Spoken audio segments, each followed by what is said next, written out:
Welcome to my Anna McNeil's new moon reading, just to see what we need to be bringing into intention, or just kind of planting, or just just setting out our manifestations and thinking, well, I'd like to bring this into fruition, and just set my intention.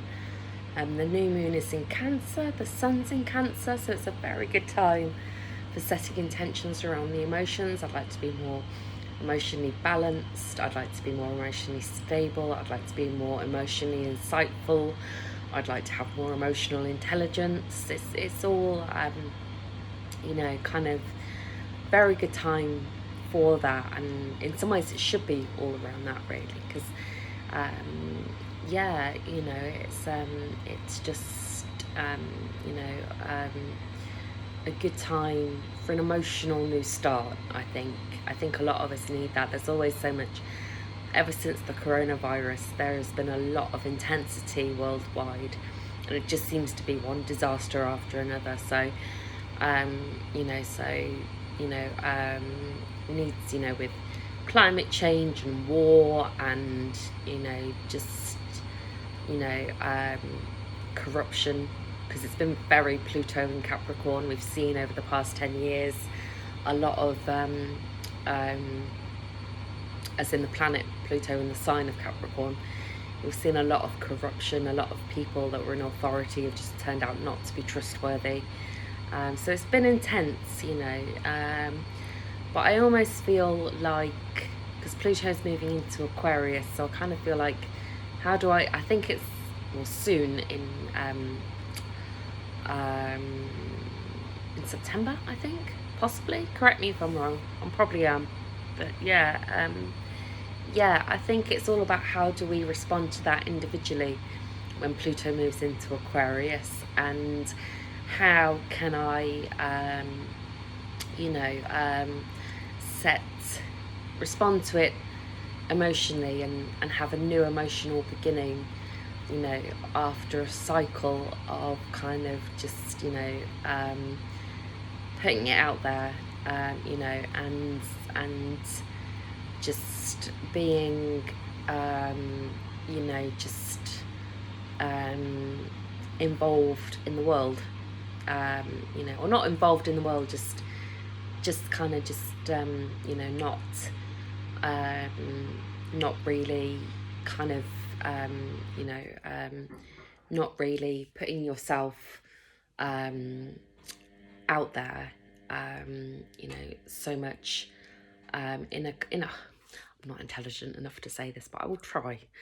I think the past, with disaster after disaster and catastrophe after catastrophe, it's all about, oh, what do we do to fix this, and what do we do to do that, and I've got to be how I've always been, and I've got to be emotionally guarded, and I have to kind of do what keeps me safe, and I have to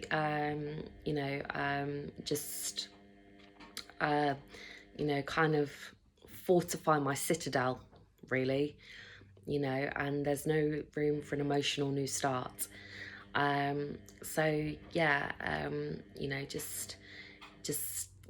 suppose it's about it's about kind of within that and bringing that cycle to a close. Just kind of thinking of new ways of emotionally being, I think, is what I'm trying to say. So I will shuffle the cards. It's an odd thing. It's an odd thing I have as a reader. I'll just set my intention, as in ask the cards.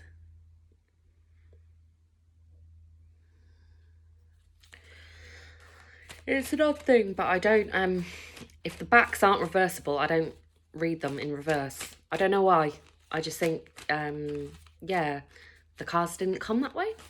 So, yeah.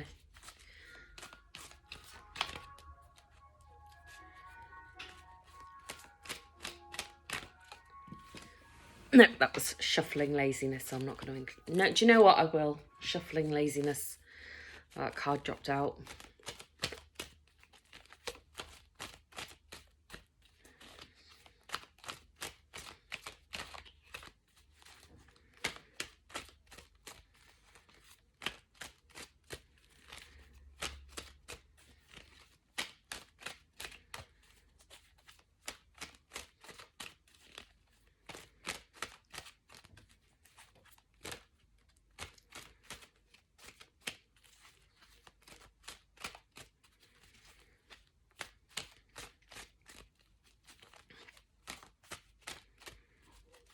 But yeah, the brilliant thing is that tarot, much like Jesus, is for everybody. I was in church this morning, and yeah, we were just talking about you know, kind of, you know, being a tree. Every part of the tree is desperately needed. A tree can't survive without one of its parts. And I think Christians say that the body of Christ is like that, but I think humanity is like that, and we forget that we can't survive without one of our parts. And the tarot is inclusive. Anyone can read. You're never too old, you're never too young. Doesn't matter what you've done or haven't done. You know, just you know, feel the love of divinity and the universe or source or consciousness, or God, or Jesus. I do believe that Jesus is the Son of God, but I believe that it's not the whole story. I think there's divinity. I picture divinity like a beautiful diamond, where each and every god has a different facet of that diamond. And I think there are mysteries that we don't even know about. So yeah. So whenever I feel unworthy, or like I'm a hypocrite, or I'm not qualified enough to read tarot, or I'm holding too many secrets, or this or that or the other, I think, yeah, you know, shuffle for, you know, just shuffle your cards and read, because it's for everyone, and they will always tell you more of a story. Right.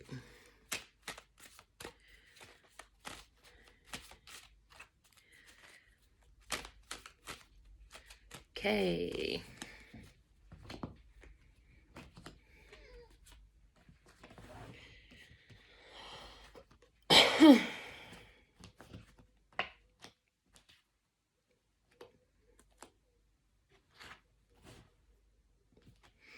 I'm going to start with my card that flew out because I was too lazy to shuffle properly. But actually, you could not have a more perfect card for Sun in Cancer, New Moon in Cancer.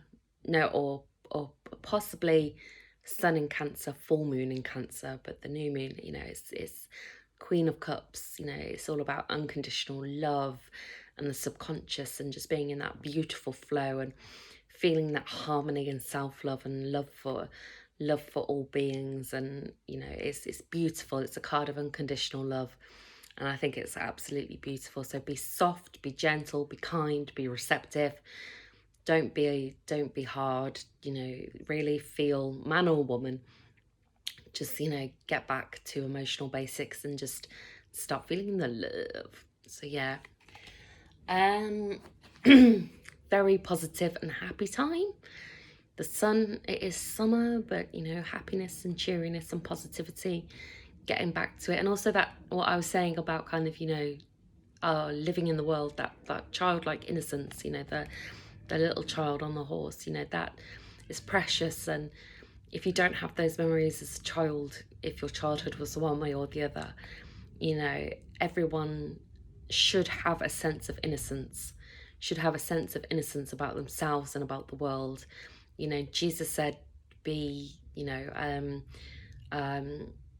wise as serpents and innocent as doves. And you need that, you know, you need that innocence. Doesn't matter. You could have, you know, you know, been a serial killer. You still need that innocence, you know, of just life and just, you know, just, you know, having some kind of faith and belief in the goodness of life, and the innocence that brings. The belief in the good leads to positivity and happiness and high self-esteem. Because, you know, because we've always got messages coming in of, oh, you're so awful with this, or you're so awful with that, you know, kind of implied but unsaid through everything, from everything through advertising to you know, to just, you know, politicians. You know, it's always be better, do better, you're not good enough, you know, and you know, the what we get from that is I'm not enough, which isn't good, and I'm awful, which isn't good. you know, you need to get back to it, and just, you know, just have that positivity and high self-esteem, whatever that means to you. Or if you're not working towards it, work towards it. Because the second card is death. You know, and I think there's going to be a very, it's ending something. And what I think it's ending is those old emotional responses. And just celebrate, get out. It's summer. Go for a walk around the park with your friends, go for a bike ride, do some meet up with the girls, go out with the lads, you know, do something to celebrate, you know, and feel that emotional support and that nurturance, and just look at ways of supporting yourself. How do I support? This is what I think is the real message of this card. So yeah, so that's it really. I could have said a ton more on the death card. No, I'll say a little bit more. I think it's about, if we don't do it, if we don't start transforming our emotional responses, we are always going to be stuck in the same patterns, going through the same problems. So that is what I think the gift of this new moon should all be about. Okay, all right.